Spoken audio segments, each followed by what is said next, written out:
Ça fait plaisir de vous souhaiter la bienvenue à cette conférence 50 ans de développement international. Qu'avons-nous fait? Où allons-nous? J'aimerais remercier quelques personnes avant de commencer. D'abord au professeur en particulier, là, je sens que je vais en oublier, mais en tout cas, il y a Claudette, Robert, Rémi, quelqu'un de Paul Dauphinet aussi, qui vous a invité à cette conférence-là dans le cadre de vos cours d'histoire, de sociologie ou d'international. Alors, merci aux profs qui nous donnent ce coup de pouce-là. Puis à vous, bien évidemment, comme certains d'entre vous sont obligés d'être là, j'espère que vous allez passer vraiment un bon moment puis que la conférence va vous apporter un enrichissement. Au Collège Montmorency, ça fait plusieurs années, on dit 22 ans, peut-être même plus. En tout cas, au moins 22 ans qu'il y a des activités à caractère international. Il y a quelques années, avec la mise sur pied du Bureau Montmorency International, il y a eu comme un développement des activités, si bien que l'année passée, il y a eu au-dessus d'une vingtaine de projets dans 11 pays différents. Puis un bon nombre de ces projets-là, ben, c'est des étudiants qui s'impliquent, qui participent activement pour solidariser ou vivre une expérience d'immersion culturelle ou de coopération internationale. Pour Montmorency. La semaine qu'on vit présentement au collège, semaine du développement international, est réalisée justement en collaboration, le Bureau Montmorency International et le service d'affaires étudiantes, où moi je travaille, je m'excuse, je ne me suis pas présenté, mon nom c'est Gilles Lalonde, je travaille au service des affaires étudiantes. Et durant la semaine, vous allez remarquer à l'Agora, en particulier aujourd'hui, demain et jeudi, il y a des kiosques de différents organismes qui interviennent et qui proposent des projets aux étudiants, aux jeunes. Je vous invite à aller les rencontrer et à voir ce qu'ils proposent, à voir ce qu'ils ont à offrir comme activité. Demain, il va y avoir deux spectacles, en fait, à 11h30 et à 12h30. On pensait qu'une manière d'illustrer la coopération et la solidarité internationale, c'était aussi de présenter une activité artistique comme un spectacle de musique. Demain, deux spectacles, c'est sûr que vous êtes tous les bienvenus. Bien sûr, peut-être que vous avez des cours, mais en priorité, c'est vos cours, c'est sûr. Mais si vous êtes disponible, venez faire un tour à l'Agora demain à partir de 11h30, il va y avoir deux bons spectacles. Puis bien sûr, les kiosques qui sont là encore jusqu'à jeudi et vendredi, quelques-uns. Et les expositions, vous irez voir l'exposition des paysans sans terre. M. Gilina va peut-être nous parler du mouvement des sans terre au Brésil. Les paysans sans terre du Brésil, donc une exposition d'une cinquantaine de photos qui est à l'Agora également. Alors ça, c'est pour le contexte. Maintenant, c'est un grand plaisir pour moi de vous présenter M. Gélina, Jacques B. Gélina, qui a écrit un livre, ici, un peu plus qu'un, mais en particulier un livre qui s'intitule « Et si le tiers-monde s'autofinançait ». Petite parenthèse livre, il y a également, ce livre-là est paru grâce aux éditions Éco-Société. Et à la sortie du tract, il y a une table de livres des éditions Éco-Société où vous pourrez trouver ce livre-là, et puis l'autre qui traite de globalisation. Voilà, la globalisation du monde. Et que vous pouvez trouver donc à la table de livres avec beaucoup d'autres livres aussi, entre autres sur la simplicité volontaire, parce que Serge Mongeau, que vous connaissez peut-être, est une des personnes qui a mis sur pied les éditions Éco-Société avec vous, M. Gilles Laurent, si je ne me trompe pas. Il y a quelques années de ça. Donc, M. Gélina, qui est un sociologue, et qui a énormément réfléchi, qui a beaucoup documenté sa réflexion sur la question de ce qui se passe, ce qui s'est passé depuis 50 ans au niveau du développement international. Je vous invite à, bon bien sûr, je vois déjà plusieurs qui sont prêts à prendre des notes, c'est bien. Je vais parler des questions aussi, parce qu'après la première partie, qui va durer environ 1 heure, il y aura une période de questions, pour que ce soit à vous d'aller soit essayer d'approfondir un point ou même contredire. Si vous avez vous voulez argumenter quelque chose, des fois une contradiction ou une opposition, c'est intéressant, ça permet de creuser encore davantage. Et puis, possiblement, même durant la première partie, s'il y a quelque chose qui ne vous semble pas clair, il n'y a rien qui vous empêche de lever la main et de demander un éclaircissement. Alors, encore une fois, merci de votre présence. Je vous souhaite un bon 2 heures. Et puis, M. Gélina, merci beaucoup. Alors, bonjour tout le monde. Il faut que je reste enchaîné à ça. Voilà. Bon, alors bonjour tout le monde. J'ai mis le titre de la conférence ici, malheureusement, et le plan, malheureusement, il y en a beaucoup là qui ne le voient pas. Quand il y a des roulettes. Bon. Moi, je mets toujours le plan de mes conférences pour orienter les distractions. Alors, si au moment donné, vous ne savez pas où on est rendu, hop, vous regardez ça, puis là, ça vous réveille. OK? Alors, donc, seulement avant de commencer, je voudrais qu'on revoie le titre. 50 ans, c'est plutôt 54. OK? De développement international. Là, on va voir s'il y a du développement, n'est-ce pas? Et ici, qu'avons-nous fait? Ben, il me semble que 54 ans, où étiez-vous en 1949? Où étiez-vous pour qu'on dise vos parents étaient-ils nés? Ça passe. Alors, donc, je pense que la question la plus appropriée, ce serait qu'avez-vous fait? Ah ah! Hein? J'ai posé la question à vos professeurs. Qu'avez-vous fait de ça, des pays sous-développés? Et bon, qu'avez-vous fait? Qu'avez-vous fait? Deuxième question, où allons-nous? Ben, je dirais, où voulez-vous aller? Hein? Où allons-nous à Paso? Je parle un peu en espagnol. Est-ce qu'on se laisse aller? Où allons-nous? Est-ce qu'on est, comme avait dit l'astronaute, pas ceux qui sont disparus, là, d'autres, il avait dit sur le bateau spatial qui est la Terre, tout le monde en fait partie de l'équipage. Hein? Donc, où voulons-nous aller? Voilà. Où voulons-nous aller? Ah, où allons-nous? Ah, c'est ça, où voulons-nous aller? Bon. Alors, c'est parce qu'on avait mis le titre sans me consulter. Alors, le plan. D'abord, on va faire un petit peu d'histoire. Est-ce que vous vous souvenez du plan, vous autres, là? Ceux qui ne l'ont pas vu peuvent le prendre en note. Donc, 5 parties, 50 ans, c'est-à-dire un peu d'histoire. Excusez si je vous tourne le dos. On va y aller pour tout le monde. 50 ans, première partie, ça veut dire un petit peu d'histoire. Deuxièmement, le tiers-monde aujourd'hui, hein, après 54 ans, excusez-moi. 54, bon, ben c'est en 1949 que tout a commencé. Le tiers-monde aujourd'hui, en 2003. Troisièmement, l'aide. Qu'est-ce que c'est l'aide? C'est ça, 50 ans d'aide internationale. C'est ça qu'on allait dire plus tôt, là. 54 ans d'aide.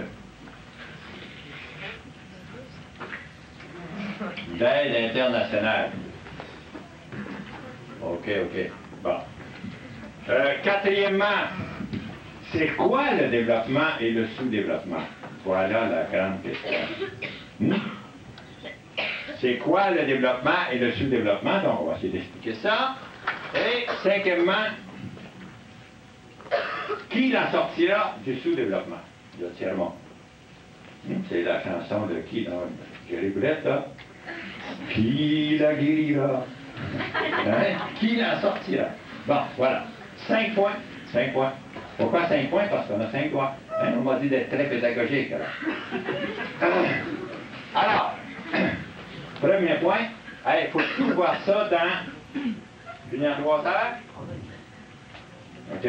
Bon, premier point, un peu d'histoire. Hein? Pourquoi qu'on dit 50 ans? Quand est-ce que ça a commencé? Ça a commencé en 1949. 1949, c'est le président des États-Unis, Harry Truman, qui a inventé le sous-développement. Avant lui, le sous-développement n'existait pas. Ni le nom, ni la chose. Hein, tu ne me crois pas, Nicolas? Hein? C'est le président des États-Unis qui a inventé le sous-développement, Harry Truman. C'était son discours à la nation, comme Bush, là, la semaine passée, qui a fait un discours à la nation. Alors, dans son fameux discours à la nation, qui était le 24 janvier, je pense, 1949, dans le point 4, punto 4, alors, il a dit, c'est là qu'il a annoncé qu'il y avait dans le monde des régions sous-développées et qu'il fallait se mobiliser pour leur venir en aide. Il a fait un appel à toutes les nations. Si vous ne me croyez pas, vous irez voir dans ce livre-là, à la page 24,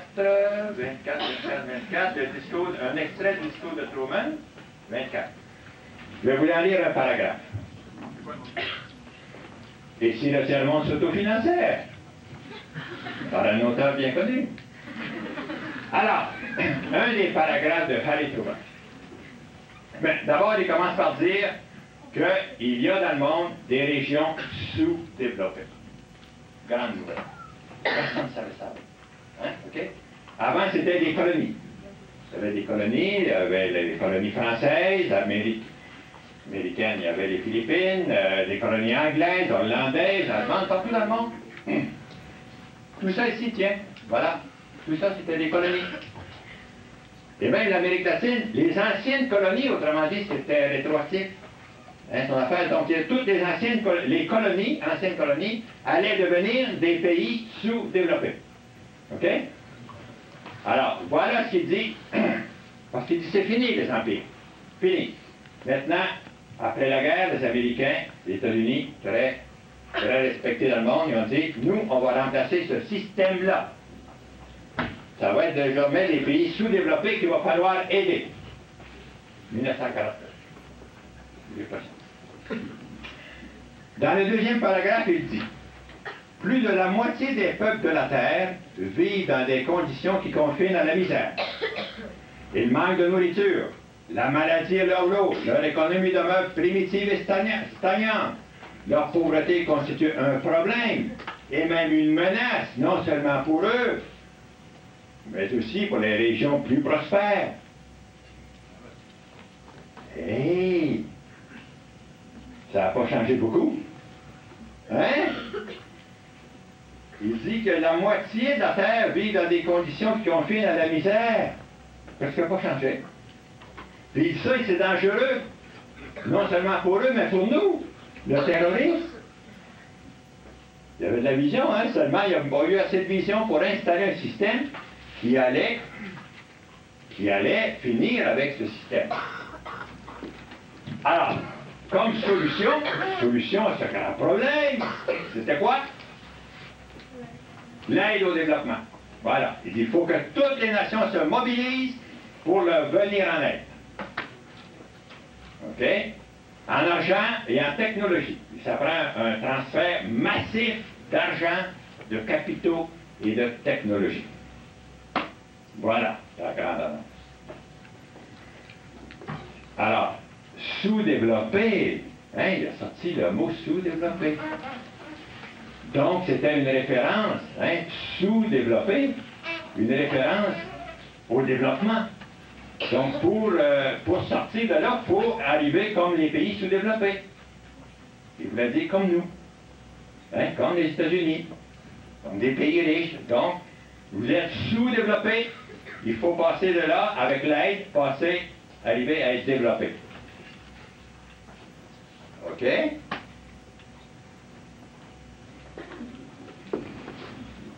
Qu'est-il arrivé? Est-ce qu'il y en a qui ont été dans un pays sous-développé parmi vous? Dans le tiers-monde? Est-ce qu'il y en a par hasard qui ont été au Honduras? Plusieurs. Hein? Qu'avez-vous vu? Il y en arrive. Il y en arrive. C'est tout frais. Est-ce qu'il y en a qui ont été en Bolivie? T'arrives où tu as été? Ah, t'as été, puis? As-tu été sur la Titrano? Non. Est-ce que ça a changé beaucoup depuis Truman? Je ne sais pas allé avant. Bon. Alors, je ne sais pas. Ouais. Est-ce que ton père est allé en 1949? Non. Non. Alors, voyons donc qu'est-ce qui est arrivé. Hein? Le tiers-monde aujourd'hui. Deuxième point, le tiers-monde aujourd'hui. Comme disait M. Lalonde, si vous voulez m'interrompre, si vous trouvez que je dis des choses qui ne sont pas claires ou que ce n'est pas crédible, interrompez-moi. Parce que la politesse du conférencier, la clarté, c'est la politesse du conférencier. Il faut être clair. Alors, donc, deuxième point, le tiers-monde aujourd'hui. Ah, il est parti avec mes tableaux, il n'est pas revenu. Qu'est-il arrivé? Il va revenir tantôt, il va vous apporter des tableaux. Alors, d'abord, regardons la carte. La carte, c'est une carte qui vient de l'Asie. OK? En rouge, là, c'est tous les pays sous-développés. En bleu, c'est les pays développés et les pays de l'ancien bloc communiste. Donc ici, il y en a beaucoup, beaucoup, mais de fait, c'est le Grand Nord ici. De sorte que les pays sous-développés, là, c'est une petite partie, le Canada et les États-Unis, l'Europe, et une partie ici de l'Europe de l'Est, c'est de la Russie, puis l'Australie. Voilà! Le rouge, c'est les pays sous-développés. Le jaune, c'est les pays les moins avancés. Il y en a encore plus que ça aujourd'hui, parce que c'est une carte qui date d'une dizaine d'années au moins. Et donc, tout ça, c'est le tiers-monde. OK? Qu'est-ce que ça veut dire, ça? Bon, où en est-on aujourd'hui? Combien il y a de pays sous-développés dans le monde, pensez-vous? Hein? 127! Où t'as pris ça? Oui, c'est à peu près ça, c'est ça. Il y a à peu près, disons, 25 pays industrialisés, développés, dont le Canada, oui, à peu près 25, dans l'OCDE. Il y en a rentré 3-4 de plus, là, le Mexique, mais ça, il reste encore des pays sous-développés. Et il y a les pays du bloc soviétique, ça ici. Donc, ce serait le deuxième monde. C'est pour ça qu'on avait appelé ça, une des raisons pourquoi on avait appelé ça le tiers-monde. Donc, dans ça, aujourd'hui, comme ils sont multipliés comme des lapins, alors, donc, il y en aurait une trentaine. Il y aurait Israël qui est dans ça, l'Australie, le Japon, bon. Et donc, c'est à peu près ça, 25 pays industrialisés, 35 à peu près de pays du deuxième monde, qui sont en voie de développement ou en voie de tiers-mondiser, et les pays sous-développés. Connaissez-vous un des... Donc, il y en aurait à peu près 130. OK? 130 pays sous-développés dans le monde. Sur les 100... Aux Nations Unies, il y a 190 pays, 191. Donc, il y en a 130 à peu près pays sous-développés. Connaissez-vous un pays sous-développé qui est sorti du sous-développement? En connaissez-vous? La Chine. Pas trop pire. On peut dire que la Chine est un pays en développement. Hein? Parce qu'aujourd'hui, d'abord, ouais, il faudrait voir les mots ici. Hein? Au début, on appelait ça des pays sous-développés. Après, on trouvait que ça faisait un peu les pays sous-développés, il n'y avait pas ça, ce qui est traité de sous-développés. Alors, on a trouvé un euphémisme. On a appelé ça les pays en voie de développement. Developing countries, c'est beau, hein? Mais le fait est que la grande partie de ces pays-là ne sont pas en voie de développement, mais en voie de sous-développement. Comme Haïti, Honduras, vous voyez, sont en voie de sous-développement. Ça se dégrade. Donc, ah, voilà. Tu photocopies des deux côtés? Bon. Alors, donc, les pays en voie de développement, comme a dit quelqu'un ici, il y en aurait, à mon avis, il y en aurait un, peut-être 2, 3, peut-être la Corée du Sud.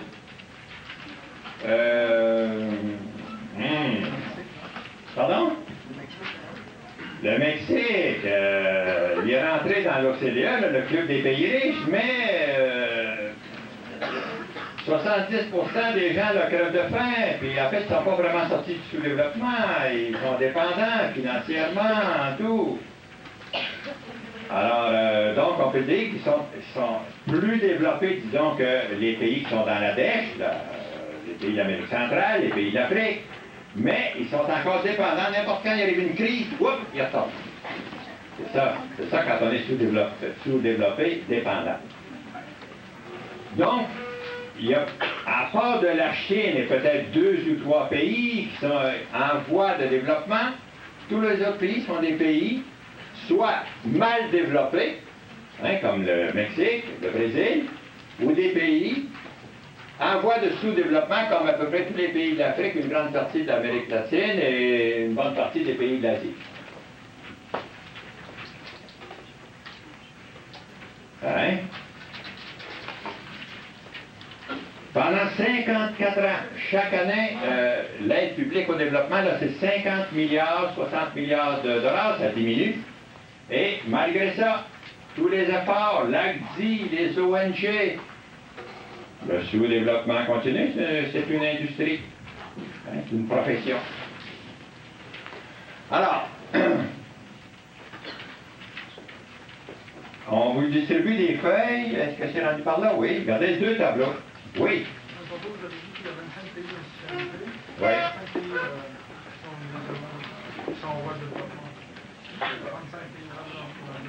Non, pas ça que je dis. Je dis qu'il y a à peu près 25 pays industrialisés, à peu près 35 qui sont dans le 2e monde, les pays ex-communistes, hein, comme la Russie, la Hongrie, la Pologne, tous ces gens-là. Donc, eux, ça avant, c'était les pays communistes, socialistes, qui aujourd'hui sont en transition. OK? Ils rejoignent de fait les pays capitalistes, peu à peu. Oui? C'est 50 milliards par année. Donner, il faut s'entendre, quand on va arriver à l'aide, on va voir qu'est-ce que c'est. Parce que l'aide au développement, c'est pas toujours des dons, c'est des prêts. Ah. Alors, donc, qu'est-ce qui est arrivé? Regardez vos feuilles, vous l'avez presque vu. D'un côté, il y a le tableau de la dette. OK? Regardez depuis quelle année qu'on a commencé en 1955? Et vous voyez que ça augmente tout le temps. Là, c'est 2500 milliards de dollars de la dette des pays sous-développés. La dette extérieure, hein, qu'ils nous doivent. Et qu'ils doivent payer avec des intérêts. OK? Et de l'autre côté,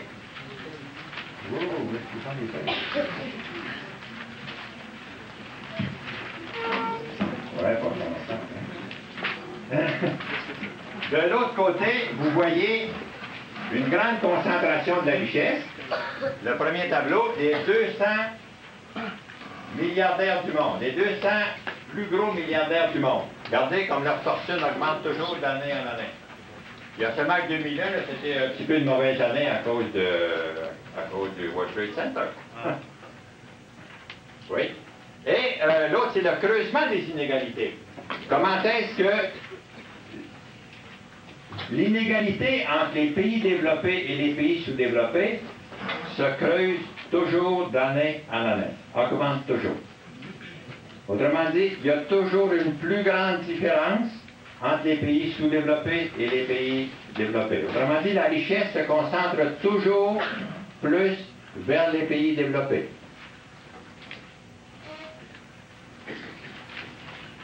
La différence est toujours plus grande. Regardez bien, en 1960, la différence était de 1 à 30 entre les pays les plus riches et les pays les plus pauvres. C'était de 1 à 30. Les pays développés étaient 30 fois plus riches. Aujourd'hui, ici en 1995, les pays développés sont 90 fois plus riches. Autrement dit, la différence est plutôt de 1 à 82. Regardez dans la dernière colonne, là. excusez-moi si c'est en anglais, parce que ça a été préparé pour être plus à jour pour ce livre-là ici, qui a été traduit en anglais. Alors, c'est pour ça que les tableaux sont en anglais, parce que je les ai mis à jour. Parce que celui-là, ce livre-là, il a été publié en 1994. Alors, ensuite, la distribution des revenus dans le monde. Hein, le premier monde, les 25 les plus riches, là, on accapare 79% de la richesse. Et puis on représente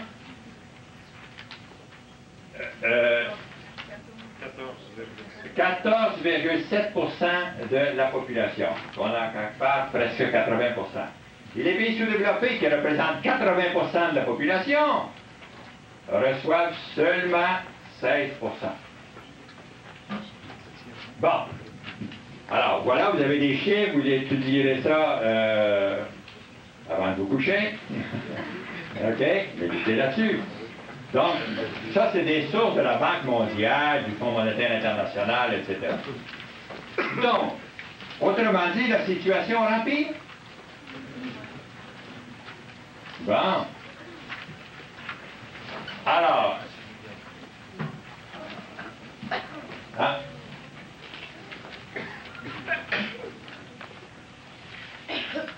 À quoi c'est dû? Puisque on les a tellement aidés, hein, depuis le début, toujours, beaucoup de dollars. Alors, passons au numéro 3. Restons dans le numéro 2, je vais vous donner d'autres indices. D'autres indices que vous avez en abondance ici. Par exemple, aujourd'hui, il y a encore presque la moitié de l'humanité qui vit avec moins de 2 $ par jour. La moitié de l'humanité n'a pas un eau potable saine. Quoi encore? 25 millions de réfugiés dans les pays sous-développés, hein, à cause de la famine, des guerres, de la déforestation. 25 millions. 850 millions, presque 1 milliard, ne sait ni lire ni écrire encore. C'est épouvantable. Hein, l'écriture a été inventée il y a 5000 ans. C'est une des plus grandes avancées de l'humanité. Et aujourd'hui, il y a encore 1/5 de l'humanité qui sait ni lire ni écrire. 90% des personnes atteintes du sida sont dans le tiers-monde. Quand Truman disait là, que la maladie, ils sont assaillis par la maladie, ben, hein, c'est pas pareil. Bon. Ah, c'est des statistiques comme ça, c'est vraiment décourageant. Bon. Vous regardez ça. L'aide. Qu'est-ce que c'est que l'aide au développement?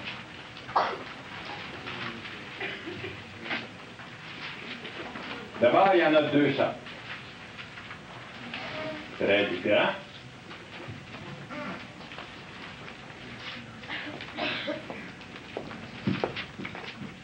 Oh, c'est pas là.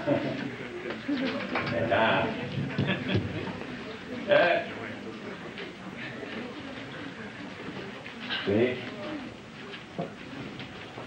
C-O-N-G. ADP, vous savez qu'est-ce que ça veut dire? Ah, toujours pour tourner le sacré tableau. 2 sortes d'aide au développement. L'aide publique au développement et l'aide privée qui est fournie, dispensée par les ONG, les organismes non gouvernementaux. OK? L'aide publique au développement, c'est quoi? C'est l'ACDI. L'ACDI, 2 milliards de dollars par année. C'est dans tous les pays développés, il y a des agences comme l'ACDI, des agences d'aide publique au développement. Pardon? Aide publique au développement. Ah, APD. Excusez-moi. Excusez ma dyslexie. L'aide publique au développement. C'est grave? Non, c'est pas Non, pas grave encore. Ah, vous avez bien réussi votre vie. Bon. L'aide privée, donc, que les ONG ils ont commencé à s'organiser dans les années 60, hein, c'est Souko, Cousteau, Développement et Paix, de son kiosque ici. Développement et Paix était un des premiers organismes d'aide au développement privé. OK? Et là, ils font la quête, là, disons, dans les églises, il y en a qui c'est des syndicats, dans le grand public, donc pour financer ce développement. L'aide privée, il y en a aussi des volontaires, des stagiaires, des volontaires, tout ça. L'aide publique au développement représente à peine 10% de tout ce qu'on appelle l'aide au développement. À peine 10%. Ça, c'est des dons. L'aide privée. Hein, des dons, je ne sais pas, pour construire des choses, pour aider la manière des cliniques, etc. Et l'aide publique au développement, c'est quoi? Donc, il y a des agences dans tous les pays développés, plus des grands organismes qu'on appelle les instituts financiers internationaux, qui est la Banque mondiale, le Fonds monétaire international, et en Amérique latine, c'est le BID, la Banque interaméricaine de développement. Donc, dans tous les continents, il y a une banque de développement. Puis ça, c'est l'aide publique. Mais la grande partie de cette aide-là, ce n'est pas des dons, c'est des prêts. Des prêts qu'on appelle des prêts bonifiés. C'est quoi un prêt bonifié? Ils ont défini tout ça, les organisations internationales.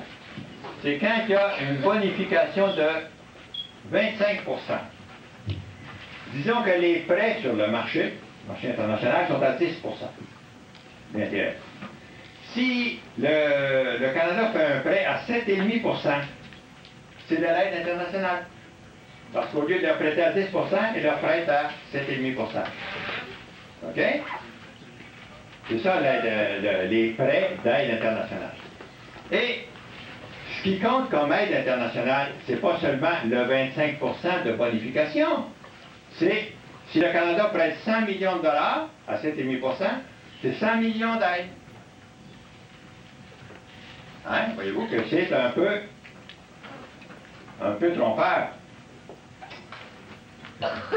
Alors, l'aide publique au développement, ça se fait selon des critères, des grands principes, etc. Ils changent souvent de stratégie. Hein? Au début, il disait, il faut industrialiser les pays. Première chose, construire des barrages, des aciéries, des grandes affaires, parce que pour être développé, il faut avoir des grandes industries. On a commencé par ça, puis ça n'a pas marché. Parce qu'on construisait des grands barrages, puis ils ne savaient pas comment les faire marcher. Hein? Il faut toujours qu'il y ait des techniciens qui aillent les faire marcher, puis ça va avec tout un autre système, ces choses-là. Ouais. Ils disaient au début, il faut passer par l'État. Après, ils ont dit, non, c'est pas bon de passer par l'État, il faut passer par le privé. Aujourd'hui, savez-vous qu'est-ce qu'ils disent? Ils disent que ce qui va faire le développement, c'est le commerce international. Le libre-échange et le libre investissement. Favorisons les investissements.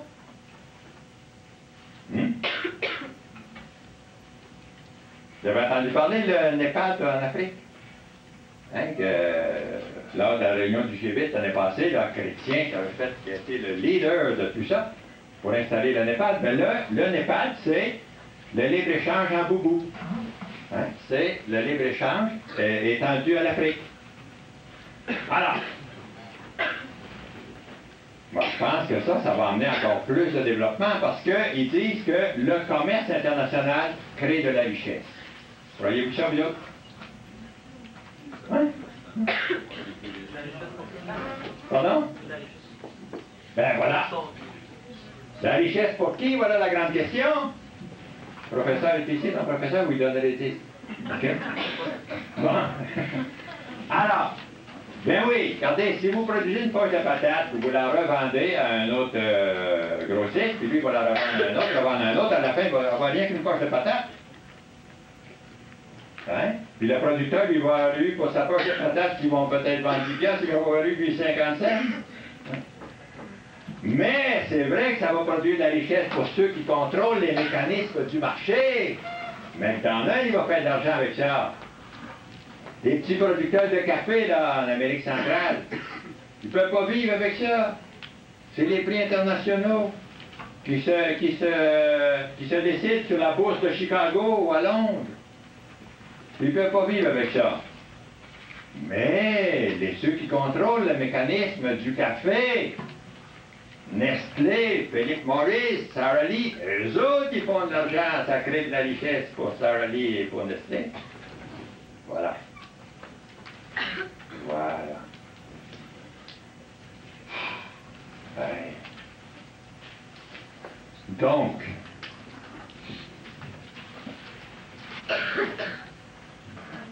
alors le problème de fond vraiment, hein, quand on a remplacé les colonies par les régions sous-développées, la théorie c'était que, à l'avenir, évidemment, les États-Unis voulaient remplacer les vieilles colonies d'Europe, la France, l'Angleterre, qui avaient encore la colonie. Mais ils ont dit à l'avenir, ça va être le marché.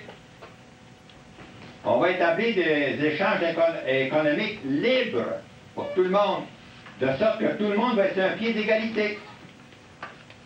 Les paysans d'Haïti qui travaillent au pic et à pioche, les autres, ils vont être sur un pied d'égalité avec la compagnie Del Monte de Californie. Tout le monde est égal, c'est ça la justice. OK? Alors, donc, le problème, c'est le commerce illégal. Hein? C'est le commerce illégal, dans le fond. Si on leur payait le fruit de leur travail,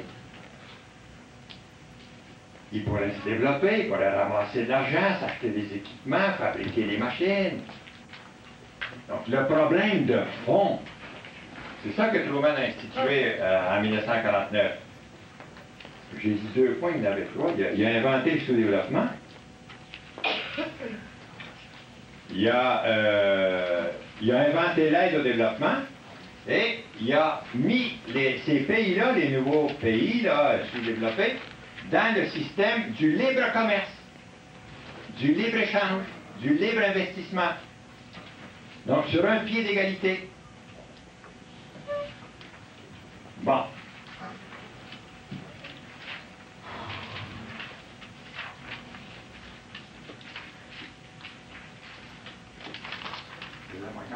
Bon. Alors, faisons un bilan de l'aide internationale. Comme vous êtes très éveillés, vous avez des bons professeurs de sociologie, de sciences politiques, hein, on peut résumer, vous comprenez tout de suite.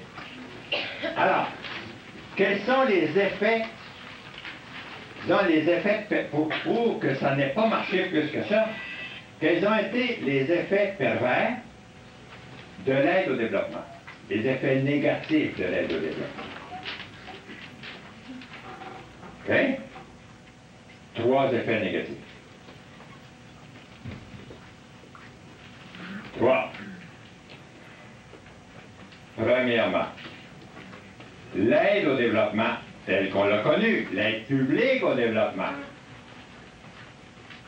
a amorcé la pompe de l'endettement,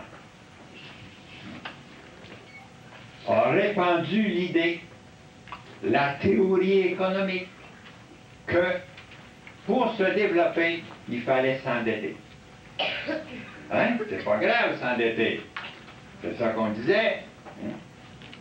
Moi, quand j'enseignais la sociologie du développement à l'Université d'Ottawa, à l'Institut de coopération internationale, en 1975-78, puis les pays sous-développés, là, ils étaient rendus qu'ils avaient une dette de combien en 75?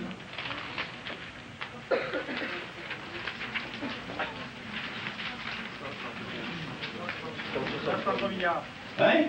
163 milliards. 163 milliards, aujourd'hui c'est 2500. Alors moi je disais ça, c'est grave cette affaire-là, parce que moi mon père m'a toujours dit, quand on empruntait de l'argent, il fallait le remettre avec des intérêts. Le directeur de l'Institut, il passait après moi, et il disait, Monsieur Gélinas, il y a les vieux jeux. Ils viennent d'Amérique latine, c'est un pays. Et où on en est aujourd'hui? Hein? Alors, donc, l'aide publique au développement a fait croire aux pays, aux dirigeants de ces pays-là qu'ils ne pouvaient pas développer leur pays avec leur propre argent. Ça prenait de l'argent extérieur. Regardez, ils sont tous devenus riches, ces gens-là. N'est-ce pas? Vous avez entendu parler de Mobutu, l'ancien président du Zaïre? Quand il est mort, il y a 3-4 ans, il y avait 10 milliards de dollars. Il y en a qui disent 12, 8, pas que ça chicanait pas si peu. Hein? Qui étaient tous placés en Suisse ou dans les paradis fiscaux. Ah ah! Aristide, le président d'Haïti. Hein? Un pauvre curé, là, qui travaillait avec des pauvres. Aujourd'hui, il est millionnaire. Il s'agit d'être président, quelqu'un est millionnaire. Il fait bâtir un grand château, là. Puis il aime ça. Tu sais, le président de la police est là, là. Alors, bon. Où est allé l'argent du développement? L'argent de l'aide au développement, de l'aide publique au développement, où est allé? Puisque ça n'a pas développé. Oui. Une partie était dans l'époque de ceux des gouvernants, une grande partie.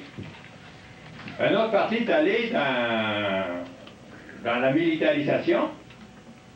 Hein? C'est ce qui fait aujourd'hui qu'il y a tant de conflits en Afrique et dans les pays sous-développés. Les pays qui sont si pauvres, là, où vous pensez qu'ils prennent leur argent? Hein? Parce qu'ils achètent, ils n'en fabriquent pas d'armes, eux autres. Comme vous avez vu ça à la télévision, là, le Congo de ces temps-là, des deux côtés, il y a des armes, des mitrailleuses, des obus.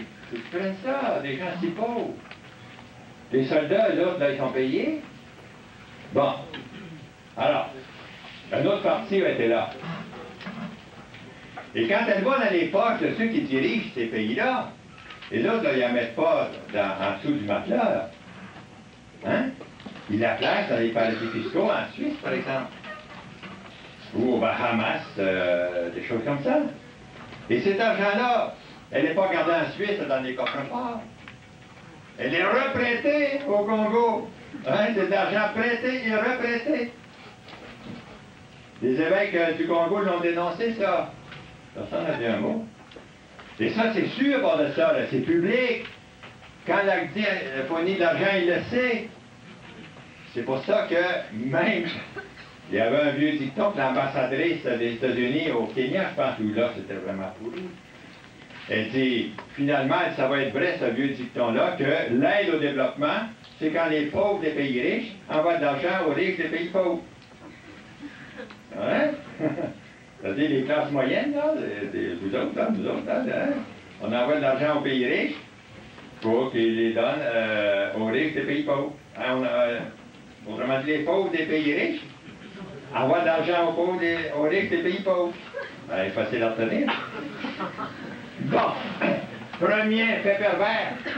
Donc, l'aide publique au développement a amorcé la pompe de développement. Vous avez vu sur vos tableaux comment c'est rendu, puis ça continue en plus. C'est ça qui est choquant. Parce que cet argent-là, il faut qu'il la remette.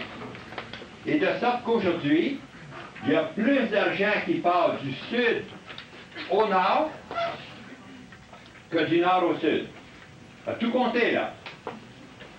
Ça veut dire que ces gens-là travaillent, là, pour nous envoyer de l'argent, pour nous rembourser. C'est effrayant, hein? Le chauffeur des taxis, là, il dit avant, je travaillais 10 heures par jour. Là, il faut que je travaille 16 heures par jour parce que ça se dégrade tout le temps. Bon. Deuxième effet pervers, on vient d'en parler. L'aide publique au développement a créé une nouvelle classe politique qu'on appelle l'aidocratie. Aidocratie. Aidéo, hein? Aidocratie. C'est-à-dire, comme on dit, aristocratie. C'est-à-dire une classe sociale qui vit de l'aide extérieure. Hein? Aidocratie. Hein? Ben oui, ce qu'on dit, c'est ces gens-là là, qui sont... Hein, c'est une classe sociale, une classe politique. sont très bien, d'autres. La famine. Famine en Haïti, au Togo. Avez-vous déjà vu les gens de ces pays-là là, qui sont? Ils crèvent de faim. Les dirigeants, pas du tout. Ils font la grosse vie. Moi, une fois, quand je travaillais aux affaires internationales, on m'avait dit d'aller recevoir le président du Togo. Un pays pauvre d'Afrique, un des pays les plus pauvres dans la terre, vraiment. J'accompagnais un ministre, là, OK, je portais la valise. Alors, et moi, je pensais que c'était un homme modeste, là. Pas du tout. Il était une vingtaine, tous avec leurs épouses, et puis des collets de fourrure, et puis la grosse vie. Une fois, en Afrique centrale, une fois j'étais là, puis à un moment donné, la France avait, dans les restrictions budgétaires, avait imposé que les fonctionnaires désormais ne voyageraient plus en première classe. OK? Bon. Les ambassadeurs, OK, mais les autres, non. Alors, dans la réception, il y avait un dirigeant des pays africains, il dit, un cadre, il dit, une chance qu'on nous, on n'en est pas là. Bon. L'Afrique centrale, c'est vraiment le pays le plus pauvre. Hein? Bon, ça c'est le deuxième effet pervers. Il a créé une nouvelle classe sociale, l'indocratie. Bon. De sorte que si vous annulez la dette des pays du tiers-monde, le même système va recommencer. Hein? Même système, les mêmes. Même si on a annulé la dette, ils vont en mettre ça dans leur poche en plus. Parce que c'est une mentalité, c'est une philosophie. Bon. Troisième effet pervers,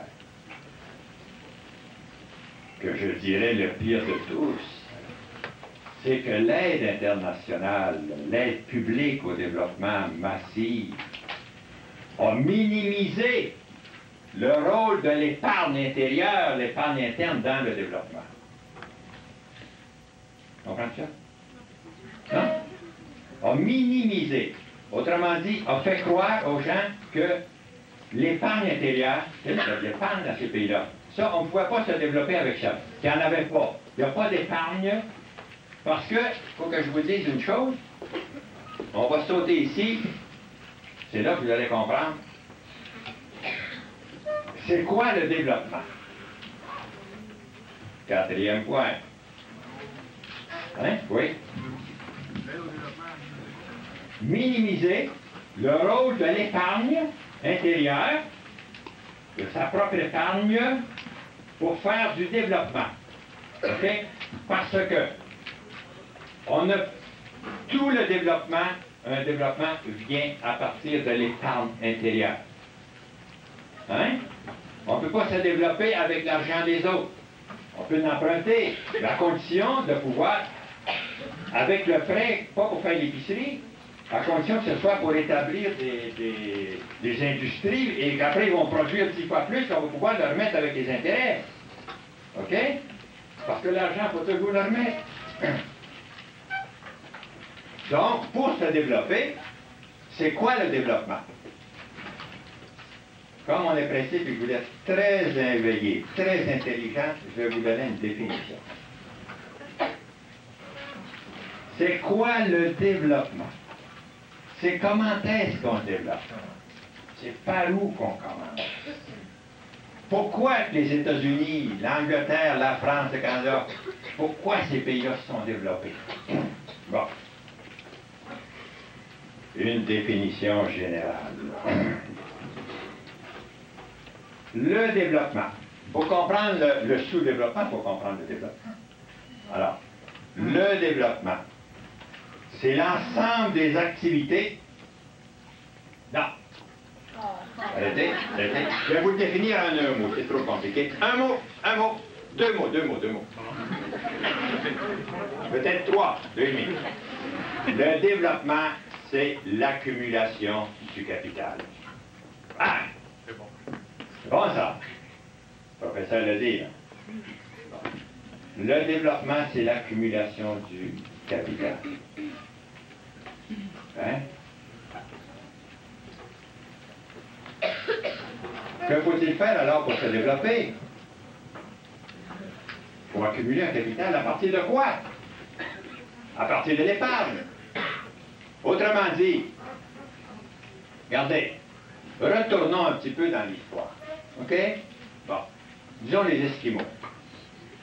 Hein? Ils chassent et ils vivent avec la chasse et la pêche. Bon. Alors, si toute la journée, ils partent pour aller pêcher, puis aller chasser, puis manger le soir, alors ils peuvent pas, ils sont toujours au même point. OK? Ils commencent à se développer quand il y a un surplus. Et puis qu'il y en a parmi la gang qui peuvent rester à la maison pour inventer des choses, créer des choses nouvelles. Hein? Voilà, ça c'est l'épargne. Autrement dit, quand ils produisent plus, qu'ils consomment. Ah, voilà. Quand on produit plus qu'on consomme. Au début du développement, comme ici, au Canada, en France, partout, on se serre la ceinture. Hein? On a une consommation frugale. Pour avoir un surplus, pour pouvoir fabriquer des outils.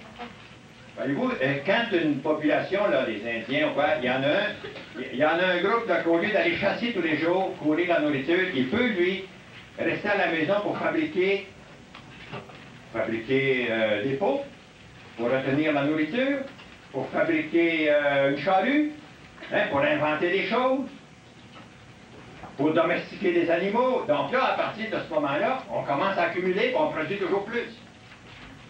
Hein? Voilà. Et c'est comme ça que le monde s'est développé. En accumulant, c'est-à-dire en consommant moins et en gardant un surplus pour pouvoir développer des outils, des machines, pour produire plus avec moins d'efforts. Et l'humanité a toujours fait ça. De telle sorte qu'aujourd'hui, avec toutes les machines qu'on a inventées, on pourrait facilement travailler juste, à mon avis, 25 heures par semaine, du voilà pour tout le monde, puis on réussit à produire parce qu'on a des machines. Moi, quand j'étais, il n'y a pas tellement longtemps, là, je sais pas, 20 ans peut-être, qu'on allait à la caisse ou à la banque, puis la caissière, elle notait tout ça, elle amène un petit livret. Aujourd'hui, on va au guichet automatique. Après, on était à la caisse, puis là, on passait ça dans la machine, c'était noté par la machine. Maintenant, on va au guichet. Combien de caissières ont perdu leur job? On n'a pas besoin. On n'a pas besoin. C'est pour ça qu'on invente des machines tout le temps. Alors, pourquoi qu'un pays ne peut pas se développer? Parce que tout le monde est capable de produire plus qu'il ne consomme. Pourquoi? Parce qu'on a deux mains, on a un cerveau. Les animaux ne peuvent pas facilement, mais nous, on peut toujours produire. On a une bouche puis deux mains. Donc, on peut produire 2 fois plus, et 10 fois plus, 100 fois plus avec des machines. Qu'est-ce qui arrive? Oui. Oui, mais donc il est possible que tous les pays deviennent développés, parce que si tous les pays sont développés, tout le monde produit plus qu'ils en ont besoin, donc il va y avoir une surproduction mondiale. L'objection, c'est quoi? Mais si tous les pays sont développés, tous les pays en produisent plus qu'ils en ont besoin, donc il va y avoir une surproduction mondiale. Comprenez-vous? Si tous les pays étaient sous-développés, ça serait une catastrophe. Parce que tous les pays produiraient plus qu'ils peuvent consommer, puis il y aurait une surproduction. Comprenez-vous l'objection? Hein? C'est clair, hein? C'est intelligent, ça. Et c'est justement pour ça qu'ils ont organisé le système pour que tout le monde ne se développe pas. Pour pouvoir vendre du Coca-Cola en Chine, puis en Afrique. Hein? Et vous, il y a un marché énorme, après qu'ils nous ont tous, nous autres, avec la publicité, puis tout ça, là, ils ont fait pour marcher de la gomme, pour faire de la bière. À un moment donné, on n'en peut plus de tout manger, alors on va vendre ça dans les pays sous-développés. Voilà, le marché est immense. Bon, voyez-vous, le système a été fait pour ça. Mais toi, c'est le bobo. Donc c'est utopique. N'y aurait-il pas une autre façon? Rien qu'à peine de travailler moins. Si on est devenu si productif, on n'est pas obligé de produire tout le temps. Le problème, justement, c'est parce que le système est fait sur une fausse rationalité. Hein, c'est la croissance. Il faut toujours croître, il faut toujours qu'il y ait de la croissance. Alors c'est faux. On est supposé produire pour satisfaire les besoins. pas pour faire plus d'argent tout le temps. Les compagnies, là, disons, qui ont rempli un besoin, là, ils inventent une autre chose, ils font de la publicité pour pouvoir le vendre. Hein? Ils inventent une nouvelle sorte de bière. Une nouvelle sorte de médicament, le Ritalin, par exemple. Hein? Pour pouvoir vendre plus. Alors, donc, évidemment, ça prend un autre système. Pour accepter que tout le monde se développe, faut être solidaire. Hein? Faut pas qu'il y ait seulement, faut pas partir du principe que les pays vont s'enrichir puis les autres vont s'appauvrir. Et c'est bien pire que ça, parce que si on continue à trop consommer, à trop produire, la planète est épuisée. Hein? Et aujourd'hui, la planète commence à nous dire que ce système-là n'était pas bon. C'était pas bon. Parce qu'aujourd'hui, les ressources commencent à s'épuiser. L'eau, l'air qu'on respire, hein, est pollué. Ça va dans nos poumons tout le temps. Les stocks de morue, moi quand il m'a présenté, il m'a pas bien présenté, là, parce que moi, il fallait que je vous dise que je viens d'une autre planète. Hein? Je viens d'une autre planète, la planète était grande, les ressources étaient infinies, la mer est insondable. Hein? Il y avait des morues qui avaient nourri le monde pendant 500 ans, puis il y en avait toujours. Mais aujourd'hui, ils vont avec des filets grands comme un terrain de football, là, puis ils ramassent tout. C'est ça que les stocks sont épuisés. On arrive dans les forêts, hein, quand j'étais petit, moi, c'était un œuvre-pie, couper des arbres, hein, défricher, pour pouvoir produire. Aujourd'hui, regardez les camions qui passent là, hein, dans la forêt avec des grosses machines qui coupent des milliers d'arbres dans une seule journée, avec un seul chauffeur de tracteur. La même machine de prendre 10 arbres à la fin, coupe tout ça. Alors, des petits arbres, ça, ils sont en train les forêts sont épuisées. Épuisé. Wow! Bon! Vous, quand on pose des questions intelligentes, on est obligé de faire des parenthèses. Alors, mais c'était à point. Bon. Où est-ce qu'on était avec ça? Hein? Qu'est-ce que le développement? Qu'est-ce que le développement? On va revenir à notre définition que la plus descriptive. La définition synthétique de développement, c'est l'accumulation du capital. Alors, une définition plus descriptive. 3 lignes. Sur 3 lignes. OK, c'est trop? C'est les 3 lignes? Non. Bon. 3 lignes. Le développement, hein, quand on dit un pays se développe, moi, je vois pas souvent des bonnes définitions. Ils disent c'est une mentalité, c'est une culture. C'est pas rien qu'une culture. C'est matériel, le développement. Pour pouvoir avoir de la culture, pour pouvoir réfléchir. Justement, quand on travaille 25 heures par semaine, on a le temps de penser, on a le temps d'avoir des loisirs, on a le temps d'aimer. Bon. Alors, le développement. Ouvrez les guillemets. Et l'ensemble des activités. C'est là qu'on est rendu. Qui contribuent à l'accumulation progressive du capital matériel et humain. On va commencer. Le développement, c'est l'ensemble des activités qu'on fait, OK, qui contribuent à l'accumulation progressive, OK, c'est-à-dire les surplus, l'accumulation de surplus. L'accumulation progressive de capital matériel et humain.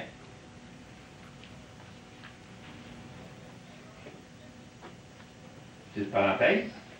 Et humain parce que quand on développe, quand on accumule des surplus et qu'avec ça on fabrique des machines, des outils pour produire plus, on se développe soi-même, on développe son cerveau. Il faut que l'être humain se développe en même temps que la machine pour la contrôler. C'est pour ça que les pays sous-développés qui ne fabriquent pas de tracteurs, ils ne peuvent pas le contrôler. S'ils brisent, ils ne peuvent pas fabriquer de pièces. Il faut qu'ils les fassent venir du Nord. c'est quand on a inventé l'informatique. Là, il peut y avoir des programmeurs qui vont faire des logiciels, qui vont comprendre si l'ordinateur fait défaut, on fait venir un technicien qui comprend comment que la machine marche. Donc, il a développé son cerveau et ses mains. Donc, l'être humain, hein, ça, on appelle ça la technologie, hein, c'est le contrôle des outils de la machine. Alors, donc, je dis que c'est l'accumulation du capital matériel et humain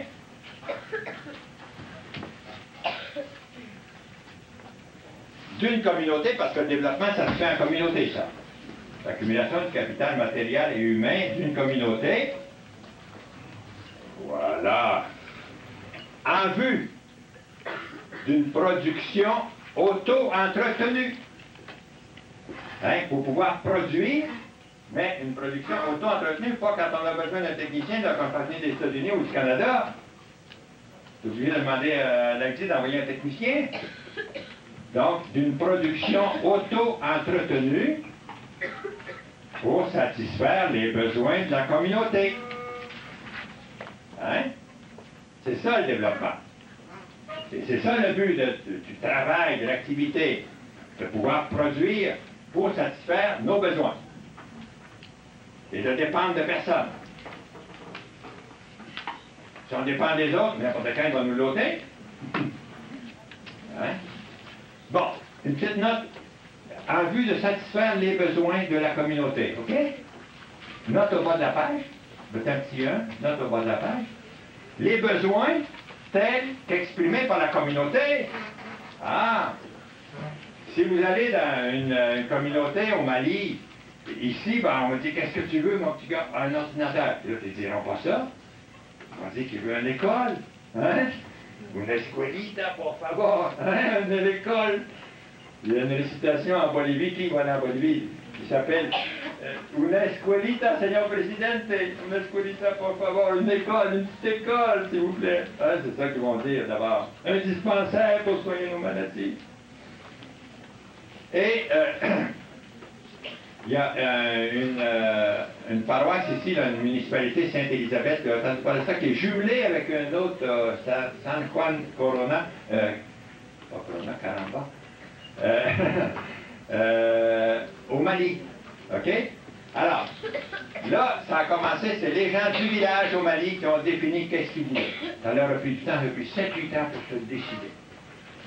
Hein, parce qu'il y a des jeunes qui étaient allés, des jeunes africains qui étaient venus dans un programme d'échange, là, je ne sais pas, je connais du Tiers-Monde, c'est pas ça. Et les vieilles du village ont écouté, on va y penser. Fait que, qu'est-ce qu'ils ont demandé pour faire une histoire courte? D'abord, ils n'ont pas demandé un tracteur, ils ont demandé une paire de bœufs. Hein, pour tirer la charrue. Pour passer de la culture. Ah, mais hein, des femmes qui tiraient les charrues. On a vu ça, vous avez une photo des femmes qui tirent la charrue. Alors, pensez à ça, que ça va être le bœuf qui va tirer la charrue. C'est déjà un grand progrès, puis là, ils vont pouvoir le contrôler, le reproduire même, le faire se reproduire. Hein? Alors que c'est un traiteur, quand il va y avoir une pièce qui va faire défaut, il va être foutu. OK? Faut que tu payes la gasoline tout le temps. Alors, c'est peut-être une merde. Bon. Alors, ça, c'est le développement. Est-ce que c'est clair? Bon. Le sous-développement, maintenant, qu'est-ce que c'est? Je le définis en un mot, un seul. C'est quoi? Le sous-développement, c'est quoi? Des accumulations. Hein? La désaccumulation du capital. Il se fait plomber tout le temps. Hein?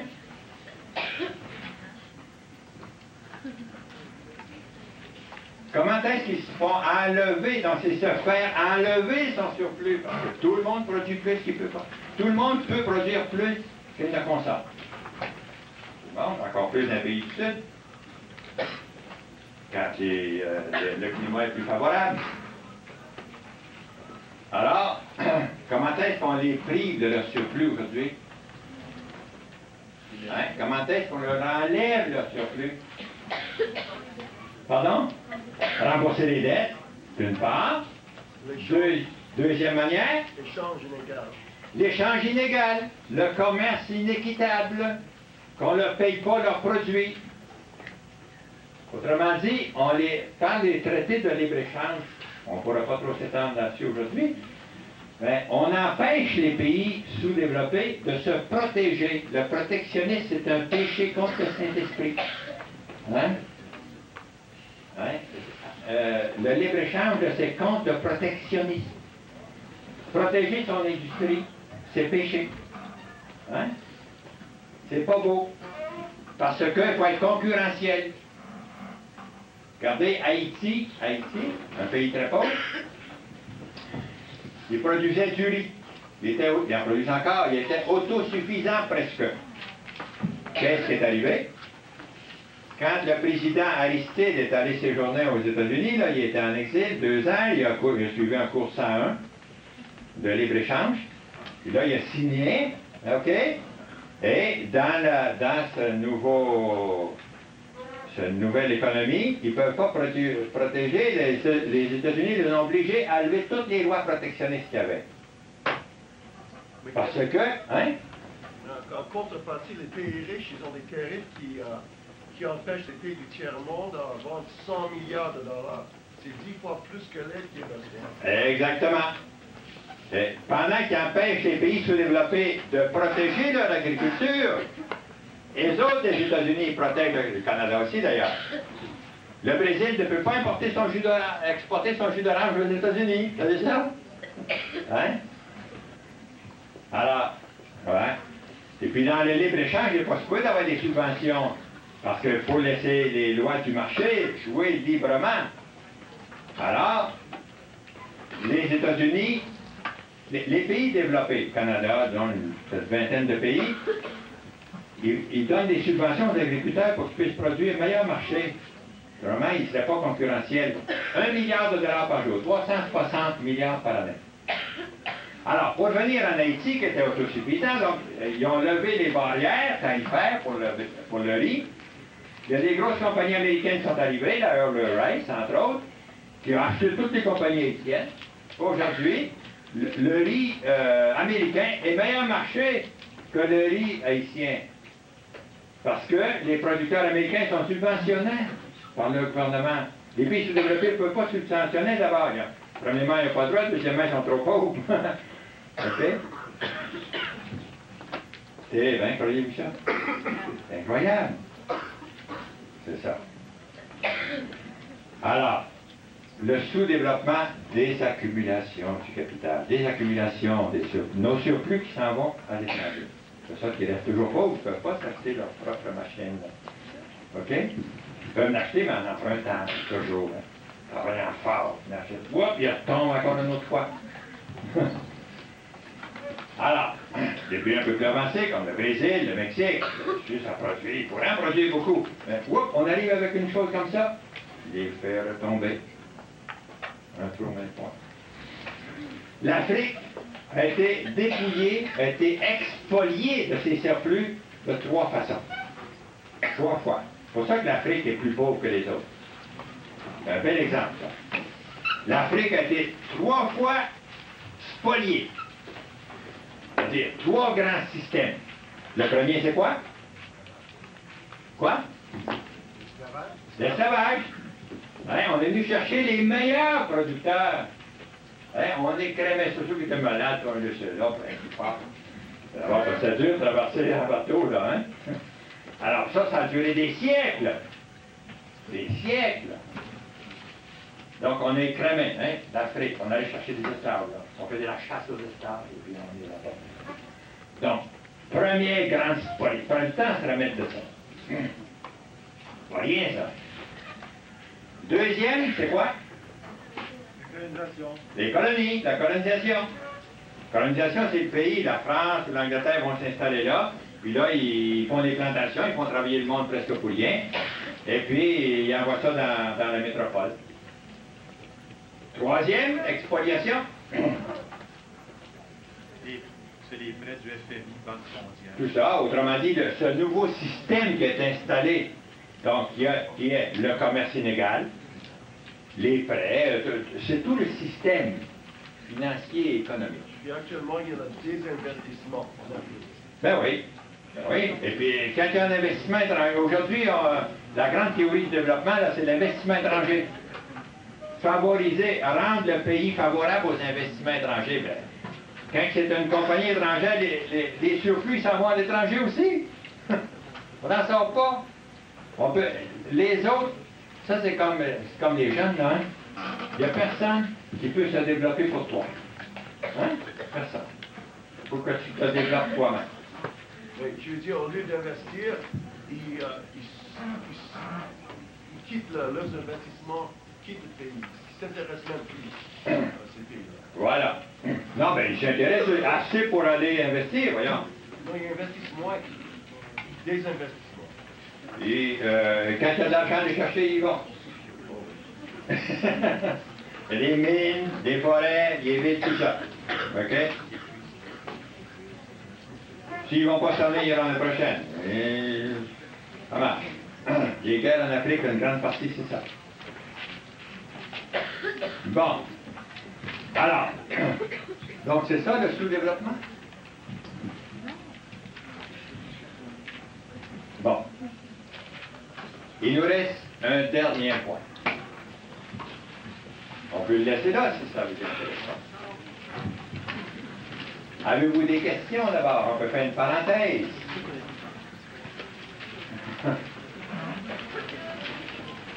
Oui.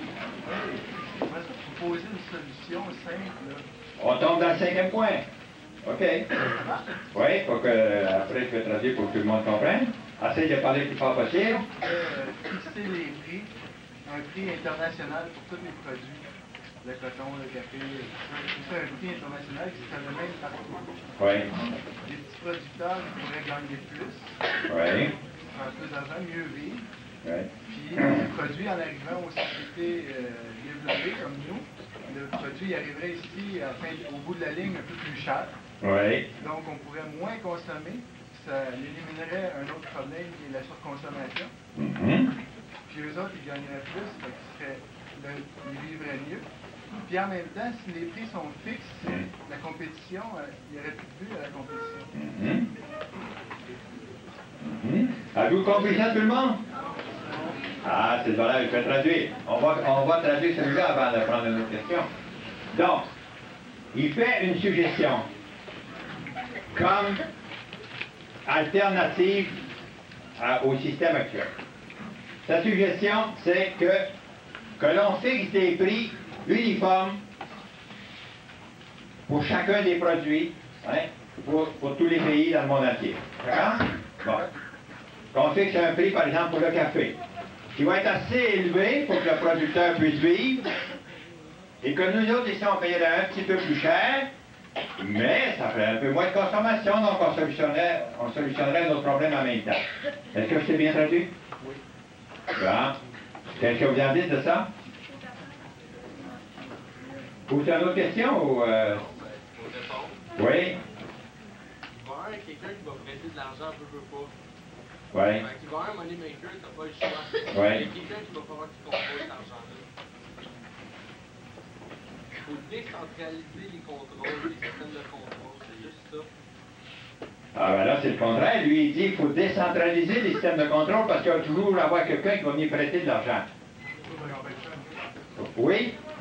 C'est intéressant, mais il me semble que si on essaie de fixer un prix égal pour tous les produits, ceux qui ne sont pas producteurs, mais aussi un pays en voie de développement, comment ils vont faire pour se procurer les denrées de base? Le prix du café, le prix des bananes, c'est sûr que présentement ils achètent à des grosses multinationales plutôt que d'acheter à l'intérieur de leur communauté. Ouais. Il me semble qu'on ne réglera peut-être pas la situation à ce niveau-là. Mais moi, je vais vous dire tout de suite une objection. Oui? Dans la même... Oui? Monsieur, c'est impossible parce que le système économique dans lequel on vit, le capitalisme, ça va contre son idée. Le capitalisme, c'est fait le meilleur prix pour avoir la plus concurrentielle, donc c'est impossible de faire ça. Il faudrait qu'on change. Lui, il dit que c'est impossible parce que le système capitaliste, en fait, c'est la bonne réponse. Parce que la grande question,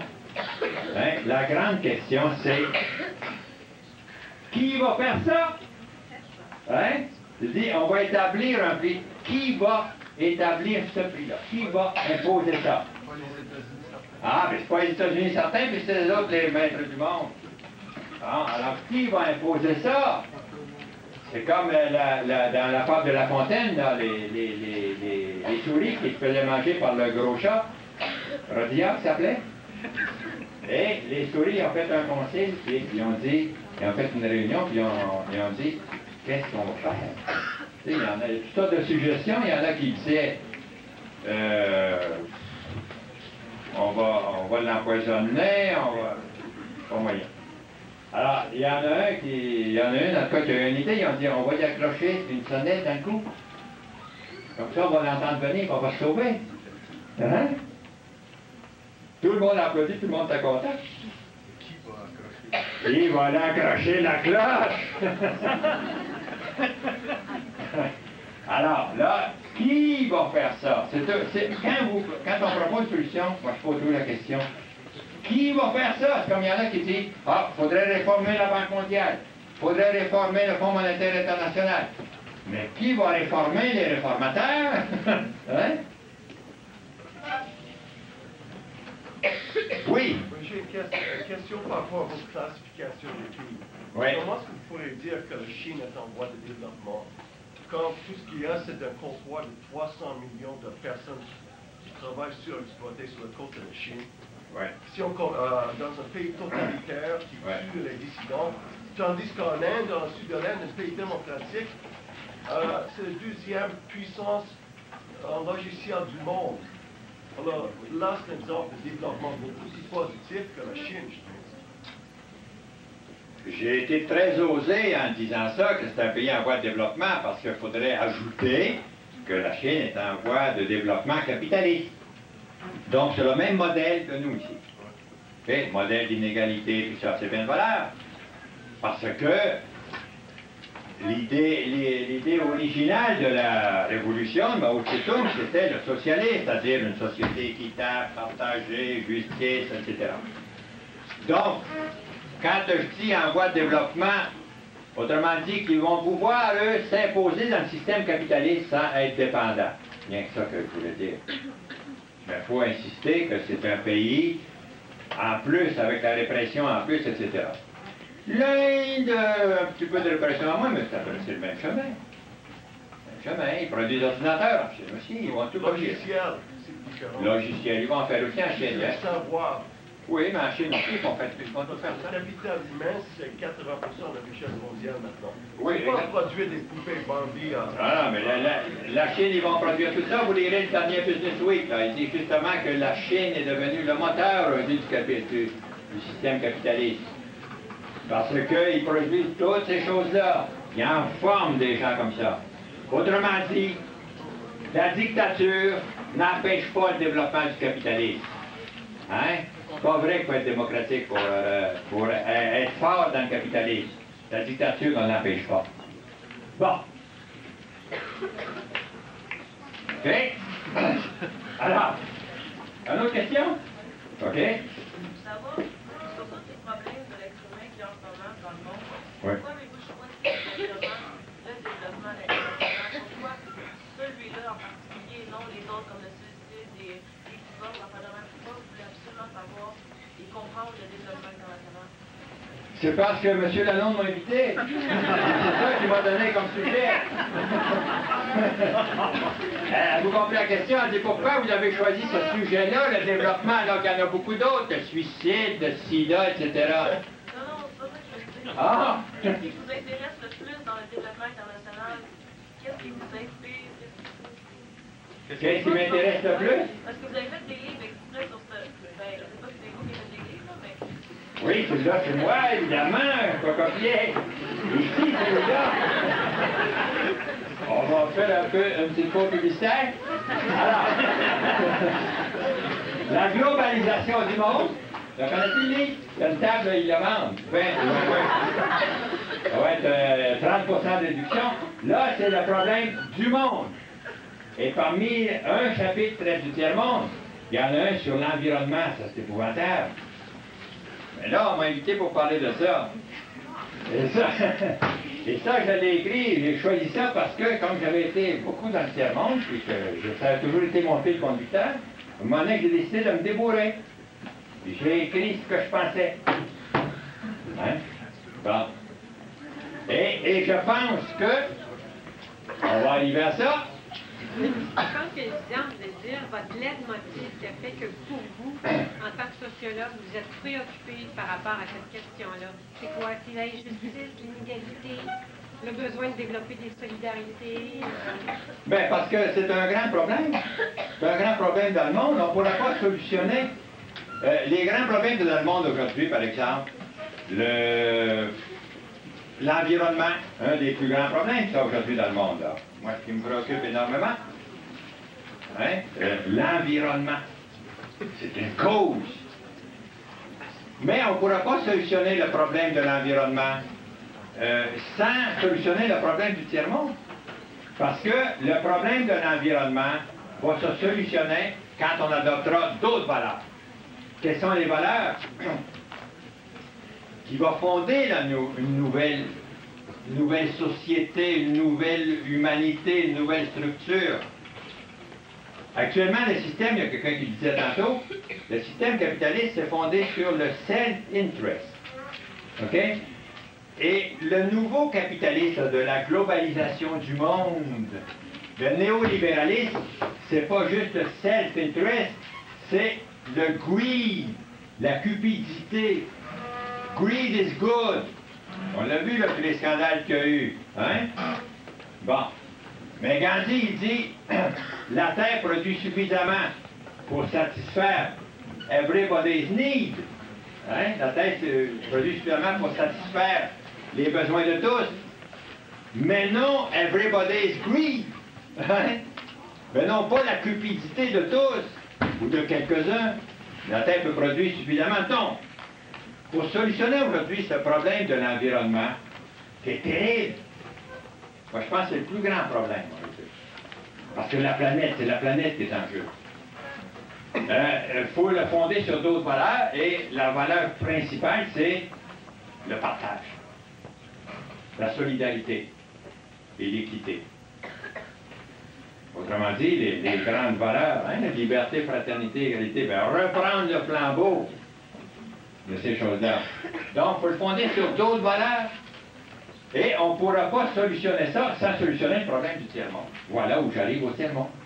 Hein? On ne pourra pas solutionner le problème de l'environnement si on n'arrive pas à partager. C'est pas vrai qu'on va pouvoir toujours avoir plus d'autos, polluer plus la planète, parce que si tous les pays sous-développés font comme nous, rien que la Chine, disons, actuellement, la planète peut à peine le supporter. La consommation qu'on a. Si tous les pays sous-développés font pareil, on dit que c'est ça qu'on veut faire avec le développement. C'est épouvantable. Déjà, la planète est en danger. La planète qu'on voulait, mes chers amis, qu'avez-vous fait? Posez-la la question. Hein? Qu'avez-vous fait de la planète? Qu'avez-vous fait du développement, de 50 ans d'aide au développement? Donc, pensez-vous que la zone de libre-échange des Amériques, la SDA, c'est mauvais? Pensez-vous qu'il me dit que la zone de libre-échange des Amériques est mauvaise? Oui! 3 fois oui! Pourquoi? Parce que c'est un système basé sur le greed, hein, sur le libre investissement, le libre-échange, sans égard à la planète. Le Canada a... Je vais vous donner un petit exemple. Vous avez entendu parler de Ethyl Corporation, une compagnie qui fabrique un additif à l'essence qui est cancérigène. OK? Le Canada a fait une loi pour interdire ce produit. En vertu du libre-échange, l'ALENA, la compagnie a poursuivi en cours le gouvernement du Canada, qui a perdu, c'est-à-dire qu'il a réglé en cours parce qu'il était pour perdre, et qui a été obligé de dédommager la compagnie pour une perte de profitabilité, 13 millions de dollars, et en plus s'excuser. Oui, une lettre, la compagnie a exigé une lettre d'excuse pour pas que ça leur nuise dans les investissements des pays sous-développés. Hein? Donc le Canada a dit non, c'est pas vrai, on avait fait une loi inutile, de ça qui arrive avec la lettre au Mexique, puis il dit, regardez, le Canada, ils n'ont jamais. Vous pensez qu'ils avaient fait une loi, mais c'est pas vrai, ils s'étaient trompés. Bon. La SDA, ça peut juste empirer le cas. La CA, c'est encore pire. Parce que, pour différentes raisons, parce qu'ils ont mis encore plus loin, mais aussi parce que c'est dans des pays tellement plus inégaux. Hein? Le Canada, ben, au moins, il est développé comme les États-Unis. Le Mexique, pas trop pire. Mais le Nicaragua, Honduras, le produit national brut et Haïti, Nicaragua, ensemble, c'est 2000 fois plus petit que le produit national brut des États-Unis. Puis ils veulent qu'ils soient sur un pied d'égalité pour compétitionner. Ah, c'est épouvantable. Bon. Est-ce que c'est clair? Oui, bon. Est-ce qu'on pourrait parler un peu plus de gestion? Excusez-moi. Oui, bon. J'attendais qu'on me dise ça. Parce que c'est peligroso. Hein, aller dans ça, là. C'est aventureux. On a déjà le danger. Ah bon. Alors.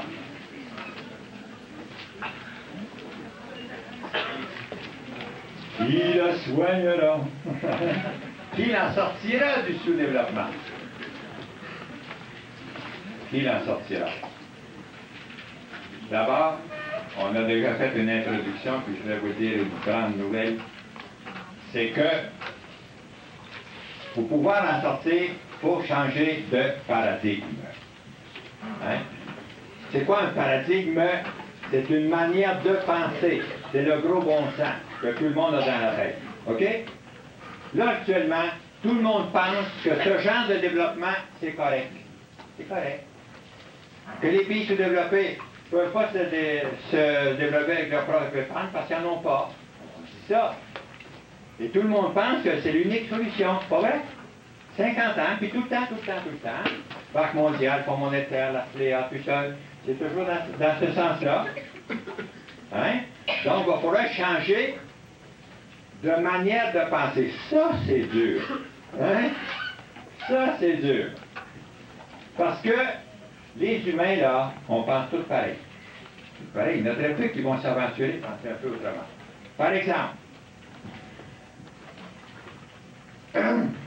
du temps que le Soleil tournait autour de la Terre, OK? Le Soleil tournait autour de la Terre, vous savez ça?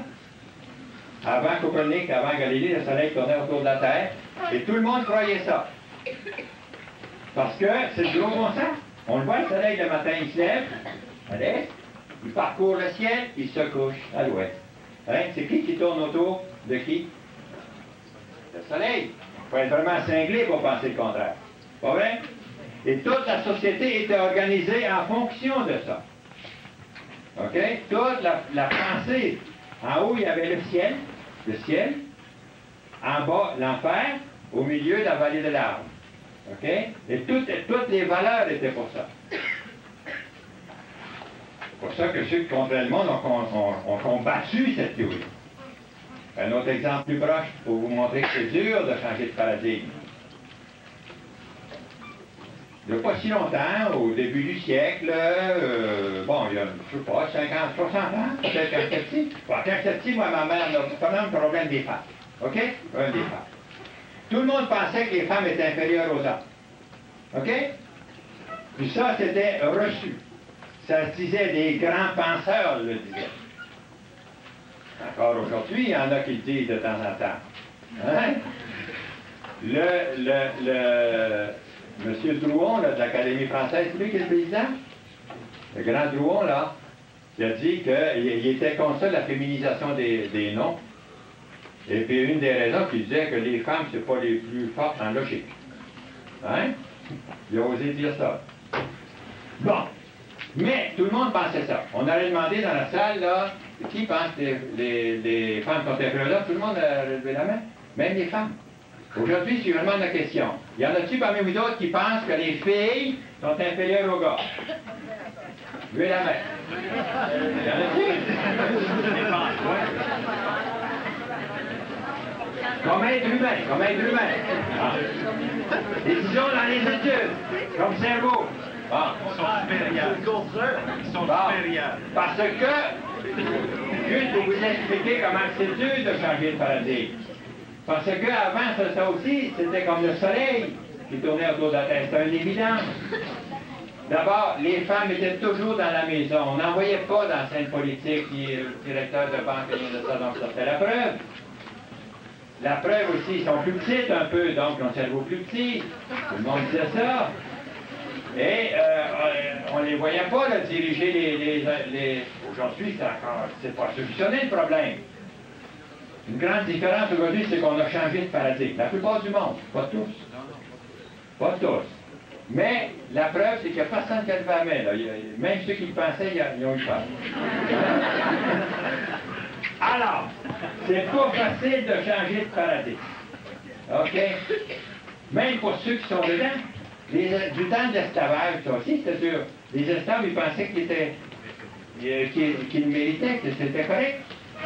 Ils étaient contre la libération parce qu'ils disaient, qu'est-ce qu'on va faire, nous autres? On n'est pas capable, regardez, on n'est pas capable de diriger rien. Hein? Et, parce que le maître de l'État disait ça. Là aussi, le système dominant, ceux qui dominaient, avaient imposé ce paradigme dans la tête du monde. Donc là, après un petit siècle de lutte pour une chose très simple, OK? Dans le genre humain, il y a un homme, une femme, homme et femme, il les créa. Et les deux contribuent à la mise au monde, à la reproduction. Les deux ont... Donc, c'est très simple de reconnaître les droits de la femme. C'est une évidence. Mais que personne, avant, pas beaucoup en tout cas, reconnaissait. Celles qui luttaient contre ça, c'était des névrotiques. Hein? Ils traitaient de névrotiques de femmes dénaturées. Et les femmes elles-mêmes disaient que c'était correct. La plupart. Moi, ma mère, quand j'étais petit, ma mère ne votait pas. Le vote des femmes au Québec s'est installé en 1944, je pense. 1944. Et les évêques étaient contre. Les évêques étaient contre, les évêques catholiques. Et il y avait 5 raisons pourquoi il fallait être contre. Pas juste parce qu'on a 5 voix, mais il y avait 5 raisons. Et une des raisons principales, c'était que les femmes elles-mêmes ne voulaient pas. Parce que les femmes, les bonnes femmes du Québec, les 5 femmes, ils pensaient que leur place c'était à la maison, produire des enfants, 12, 14, et quand le mari arrive, il ouvrir la porte avec un sourire, lui préparer le souper, ça c'est la place des femmes. Les femmes croyaient que c'est ça. Hein? Bon. Alors, pour sortir du développement, il faut changer de paradigme. Êtes-vous prêts à faire ça? Bon, là vous êtes convaincus, c'est pas facile, mais c'est possible. Donnez un exemple. Hein? Donnez des exemples. OK. Alors, donc, puisque le développement, c'est l'accumulation matérielle, culturelle, humaine, donc, la solution, il n'y en a pas d'autre que celle-là, que de se développer par ses propres moyens. OK? Se développer par ses propres moyens. En accumulant sa propre épargne. Là, on pourrait bien dire, ah oui, mais là, les pays sous-développés sont fait voler pendant tellement d'années par les pays développés, il faudrait que les pays développés remettent l'argent. On revient au même problème que tu posais tantôt, ils ne le feront jamais. Hein? Donc, la solution maintenant, c'est de commencer par l'épargne. Commencer, accumuler. Et ça, c'est pas une théorie, ça se fait déjà. Si vous allez dans l'arrière-pays du tiers-monde, vous allez voir qu'il y a beaucoup... Ah, c'est les femmes. C'est les femmes d'un pays du tiers-monde qui portent l'avant-garde de ce nouveau développement. Pourquoi les femmes? Pas parce qu'ils sont plus fins des hommes, pour pas faire du sexisme à l'envers. Parce qu'ils sont les plus affectés. Les femmes d'un pays sous-développé, ils n'ont pas le droit même d'ouvrir un compte à la banque. Hein? Et c'est eux autres qui, les hommes vont travailler l'implantation, tout ça, puis les femmes restent à la maison. Ils cultivent la terre. C'est les femmes qui produisent dans les pays sous-développés qui font 75% de la production. Hein? Parce qu'ils font ils travaillent la terre, ils s'occupent avec le sida, c'est eux qui sont encore malades, infirmières, et ils s'occupent des loisirs des jeunes là, qui n'ont pas de travail avec la fausse industrialisation. Bon, alors les femmes ont décidé d'aller au contraire, puisque l'aide au développement, ils ont commencé à réfléchir que ça ne marchait pas de toute façon, parce que l'argent ne descend pas dans les communautés. Alors ils s'organisent pour recueillir l'épargne interne. Il y a toutes sortes de trucs dans les pays sous-développés. En Afrique, il y a les tontines, mais en Amérique latine aussi, toutes sortes de trucs. Traditionnels. Traditionnels, en Afrique, on appelle ça les tontines. C'est-à-dire qu'ils se réunissent une dizaine de femmes dans un village, ou des gens qui se connaissent, et puis ils décident de mettre une cotisation. Chacun, je ne sais pas, une semaine, ils vont mettre, je ne sais pas, 50 cents chacune. Puis régulièrement, à tous les mois, ils vont casser la cagnotte, puis là, il y en a une qui va avoir au sort pour pouvoir se partir d'un petit commerce, acheter une machine à coudre, acheter du matériel pour faire des paniers.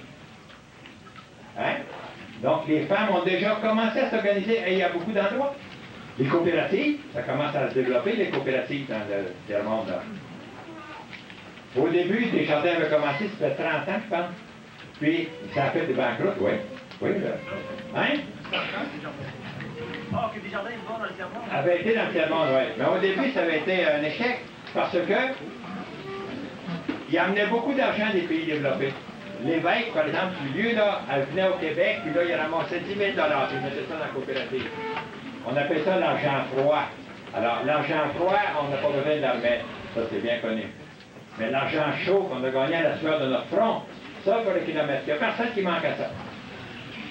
Comme la paix des tontines, là, même la femme là, qui a eu la cagnotte le premier mois, elle va continuer sa contribution régulièrement parce que c'est une chose sociale. Les gens qui ne contribuent pas, là, ils sont en dehors. Puis ça, c'est pas eu pour des petits commerces comme ça, mais il y en a des grosses tontines. En Afrique, dans la plupart des pays, cette épargne informelle est plus considérable que l'épargne formelle dans les banques. Et il y a des banques qui ont commencé à... Vous avez entendu parler ça de la banque, la Grameen Bank au Bangladesh? Oui. C'est une grosse banque, c'est-à-dire une banque pour les pauvres, pour les petits prêts, OK? Qui a commencé il y a à peu près 25 ans aussi. Donc, tout a commencé à tourner avec la globalisation, que les gens étaient plus pauvres. Alors, ils font juste des petits prêts pour les pauvres, en bas de 100 $, que les banques ne veulent jamais prêter. Ils font des prêts de 10 $, 20 $ pour commencer une petite entreprise, des choses comme ça. Et maintenant, il y a 2 millions d'adhérents. Je voudrais plutôt dire adhérents parce que 94% c'est des femmes. Ils font des prêts solidaires, c'est-à-dire qu'il n'y a pas d'hypothèque, il n'y a pas de garantie. La garantie, c'est pour qu'il y ait 5 à la fois. Et qu'ils se garantissent les uns les autres. S'il y en a un qui ne le met pas, les autres, il faut qu'ils le remettent. Bon. L'autodéveloppement. Il n'y a pas d'autre solution que ça. À partir de l'épargne interne. Desjardins, quand il a commencé le mouvement Desjardins au début du siècle, en 1900, savez-vous ça qu'il recevait les tout petits prêts? Les tout petits dépôts? Les dépôts de 1 sou, ont été acceptés jusque dans les années 20, dans les caisses populaires Desjardins. Et la première fondation, là, tous les gens du village avaient amené leur épargne, c'était 26 $. Les Grameen Bank, symboliquement, ils ont commencé aussi avec 26 $. OK? Donc, l'épargne, c'est à long terme. Ah, là, la grosse objection, on va dire, Haïti, par exemple, ils ont commencé aussi en Haïti. Mais à ce train-là, combien de temps ça va prendre pour se développer? L'objection, c'est le temps, et le temps, et le temps, et le temps. Hein? Bon, savez-vous qu'est-ce que j'ai répondu à moi? 54 ans! qu'avons-nous fait? Si on avait commencé il y a 54 ans, hein, à accumuler des jardins séparés, ça a pris au moins 50 ans avant qu'ils puissent faire du développement industriel avec les femmes. Hein? Avant, ils faisaient des petits prêts pour un enterrement, pour sauver une famille, etc. Développement agricole, mais avant qu'ils fassent des plus gros prêts, ça a pris 50, 60 ans. Et le temps? Ben oui, le temps. Il ne faut pas penser à un problème aussi considérable. Ce qu'on nous fait à croire par l'aide au développement, c'est que ça va se solutionner là, dans 10 ans, dans 5 ans. Pas vrai. Problème aussi considérable, ça se solutionne dans le temps. Une histoire que je raconte ici. Le général Lyautey, dans le temps que la France était... le Maroc, c'était une colonie de la France. Et il y avait un fameux général là, qu'on étudiait, moi, quand j'étais à l'école, un général très humaniste. Alors, il y avait des postes de soldats, là. Et un jour, il passe, il faisait le tour des popotes, puis il dit au commandant, il dit, ici, vous allez planter une forêt pour empêcher l'érosion. C'était dans le désert. OK? Le général, il passe l'année après. Il dit, où est la forêt que j'avais demandé de planter ici? Le commandant, il dit, mon général, une forêt ici en plein désert, ça prendrait 100 ans. Hein? Vous dites 100 ans, qu'est-ce que vous attendez pour commencer? Hein? On avait commencé il y a 54 ans. Mais c'est toujours le temps. C'est toujours le temps. C'est pas vrai que l'Afrique est foutue. C'est pas vrai du tout. Quand il y a des gens là, qui sont là, des femmes, qui sont entêtés à vivre, la flamme de la liberté, ça s'éteint pas facilement. Et le plus grand des accomplissements humains, hein, le plus grand des accomplissements humains, c'est quoi? L'autoréalisation. L'autoréalisation de soi et de la collectivité. Ça, c'est le plus grand accomplissement humain. Chacun a la mission de se développer soi-même et sa communauté. Sa communauté plus large, le monde. Ça, c'est le plus grand des accomplissements humains. C'est notre mission. Je vais vous citer, on est presque écoulé, je vais vous citer, parce que ça commence à bouger, je vais vous citer un proverbe latino-américain pour tester votre espagnol. Hein, c'est que ça va en Bolivie, pour que... No hay desarrollo. Il faudrait l'écrire. Ah, ben, le monde ne voit pas, ça n'a rien écrit au tableau. No hay desarrollo, sino a partir de su propio rollo. Hein? Il n'y a pas de développement, desarrollo, c'est développer, hein, on fait un rouleau, si ce n'est à partir de son propre rouleau. Hein? No hay desarrollo, sino a partir de su propio rollo, de son propre enveloppement. Ça, c'est vrai pour vous autres, les jeunes? C'est vrai pour les peuples, vrai pour les nations. Ouais, il y a encore quelque chose à dire, le temps est écoulé. Ah, ben, je voulais dire un mot sur la coopération. On a parlé contre. Pourquoi terminer sans ça? Est-ce que ça veut dire que la coopération, c'est mauvais? Bon. On a surtout parlé de l'aide publique au développement. Mais ceux qui ont été au Honduras, ceux qui vont aller en Bolivie, au Pérou, est-ce que c'est mauvais, ça? Non. Parce que c'est de la coopération. Évidemment, cette aide au développement, par euphémisme, on a appelé ça coopération, parce que c'est mal vu de lire l'assistanat. Alors, on a appelé ça coopération internationale, mais la vraie coopération, c'est les ONG qui le font. Et là aussi, 3 conditions, on va finir là-dessus, écrivez ça dans vos notes, 3 conditions pour que la coopération soit positive. OK? Que ça soit une vraie coopération. Parce que c'est vrai qu'ils ont besoin de nous, comme nous aussi, on a besoin. Premièrement, le conseil d'Hippocrate aux médecins. Hippocrate, c'est le premier médecin grec qui avait fait un code, un code moral, un code éthique pour les médecins. Premier principe. Rien de trop. Hein? Rien de trop. Non. Non nocere. Hein? Ne pas nuire. Ne pas nuire. L'aide publique au développement nuit. Et aussi, des fois, des ONG nuisent. Hein? De moins en moins, j'espère, parce qu'on réfléchit. Hein? C'est pas d'aller prendre la place. Il y a quelqu'un qui a fait le développement. Deuxième principe, l'aide ou la coopération, c'est un appui externe à une dynamique interne. Ah ah! Ah ah! Ah, il y en a qui disent, non, ces gens-là sont tellement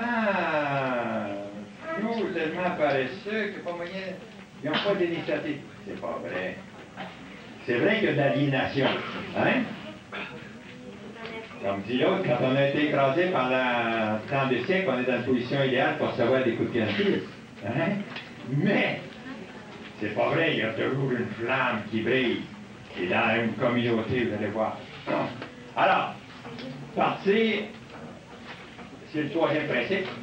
Troisième, partir de ce qu'ils ont et non pas de ce qu'ils n'ont pas. Partir de leurs possibilités, de leur potentiel, de ne pas apporter une chose qu'ils ne contrôlent pas. Partir de ce qu'ils ont et non pas de ce qu'ils n'ont pas. Bon. Bon, ben, je pense que, à moins que vous ayez d'autres questions, vous ne pouvez pas parler.